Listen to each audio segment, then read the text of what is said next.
आजच डाउनलोड करा आणि तुमच्या आवडत्या मालिकांचा आनंद लुटा। आता ना मला तुझ्याशी भांडायची नडायची काही मज्जाच येत नाही रे। कारण मला नडण्याची माझ्याशी भांडण्याची आता तुझ्यात ताकदच नाहीये। सांग ना मग कसं कसं भांडायचं आपण? सांग। ए म्हाताऱ्या,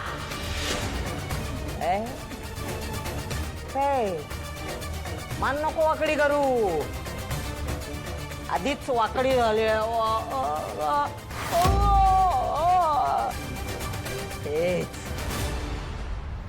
हेच बघायचंय मला तुम्हा सगळ्यांच्या डोळ्यात। किती थरकाप। कामिनीचं नुसतं नाव जरी घेतलं ना तरी असा थरकाप उडाला पाहिजे। आता तुला प्रश्न पडला असेल की अरे ही तर माझी बहीण आहे, मी हिच्यासाठी एवढं केलं, माझ्या पाठीस पाठ लावून आलेली बहीण, तरी पण ही माझ्याशी असं का वागते? याला कारण तूच आहे, तुझ्यामुळेच घडलंय हे सगळं। अरे तुझ्यामुळे माझं आयुष्य उद्ध्वस्त झालेलं आहे। अरे तुझ्यामुळे माझा नवरा गेली 18 वर्ष कोमात आहे। ज्या माणसाने आपलं अख्खं आयुष्य तुझ्या कंपनीसाठी वेचलेलंय तिकडे घाम गाळलाय, त्याला काय मिळालं? लग्ना काय फळ मिळालं त्याला? तुला आठवते? आठवतंय का रे? का विसरलास? मला आठवते ती रात्र कसली काळ रात्रच होती ती। तुला एक असा छोटासा अटॅक का काहीतरी आला होता? नाही, माझ्या मेवण्याचा जीव वाचवायचा, त्याला तातडीने हॉस्पिटलमध्ये न्यायला हवं म्हणून माझा नवरा धावत गाडी काढण्यासाठी म्हणून आला। गाडी त्याने वेगात घेतली कारण त्याला आपल्या मेवण्याचा जीव वाचवायचा होता आणि मग तो ऍक्सिडेंट।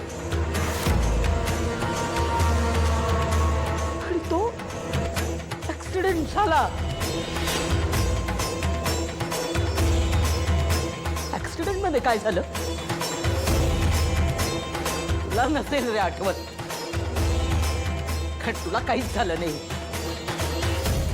तुझ्या अंगावर एक साधा ओरखडा सुद्धा आला नाही। माझा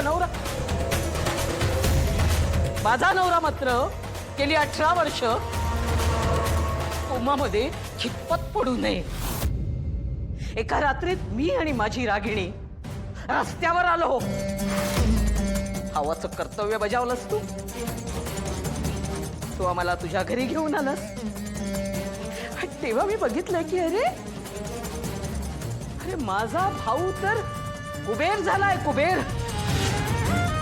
मी श्रीमंती बघितली आणि त्याच क्षणी ठरवलं की हे सगळं माझ्या लेकीला रागिणीला हवाच। लागला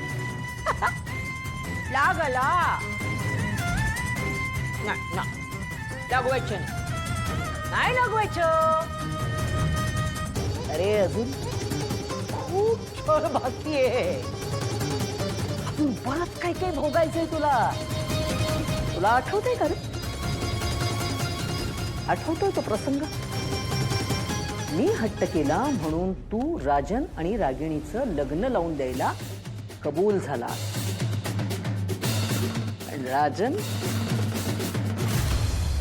राजन एका मुलीच्या प्रेमात होता आणि हे तुला कळल्यानंतर तू काय केलंस?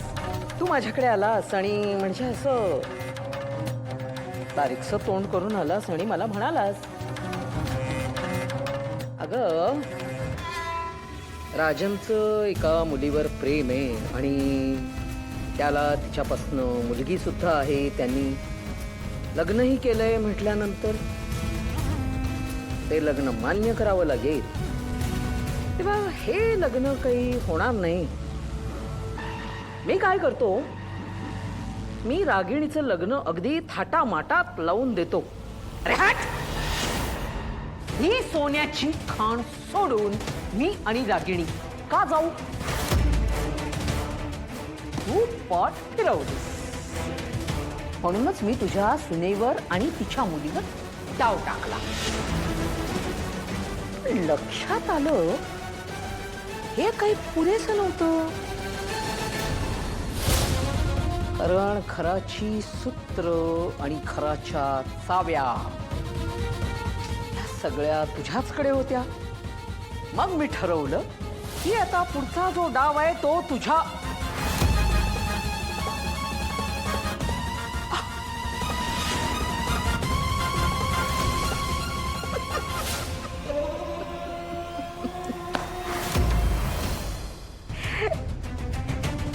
कसा दिसतोय माझा भाऊ राया. अगदी ओवाळावंसं वाटतंय ग बाई. काय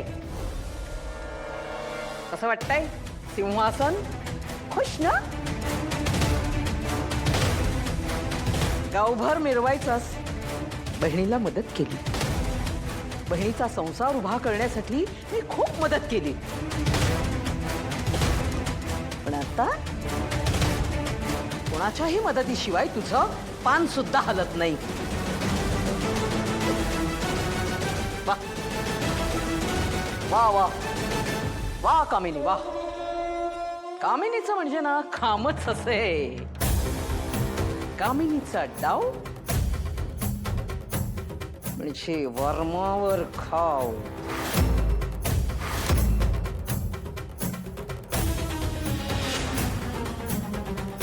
काय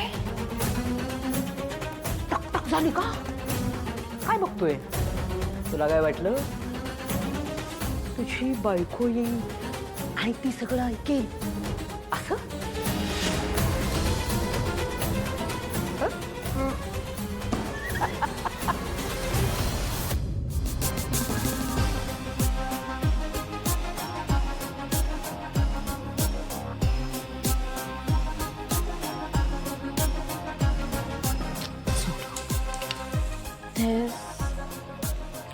अनु baby.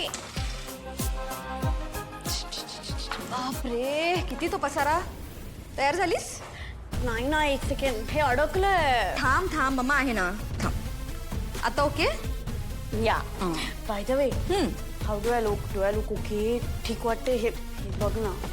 Okay baby you are looking ravishing. You my princess doll by the way. All thanks to you for this dress and त्या गावच्या आपल्या कॉलेजच्या बाहेर फेकून देण्यासाठी. ओगो माझं बर्थडे. तुला कोणाचीच नजर नको लागू रे. आता उशीर होतोय ना. चला लवकर घाई करा. तुला माहितीये नयनताराला उशीर गेलेला अजिबात चालत नाही. आणि आता तर तुला तिच्या घरची सून व्हायचंय तर तिला इम्प्रेस करायला लाग आता. चलो चलो चलो चलो. या हे ठीक आहे. सगळं सगळं छान आहे. चल चल चल चल. Okay wait. अगं चल.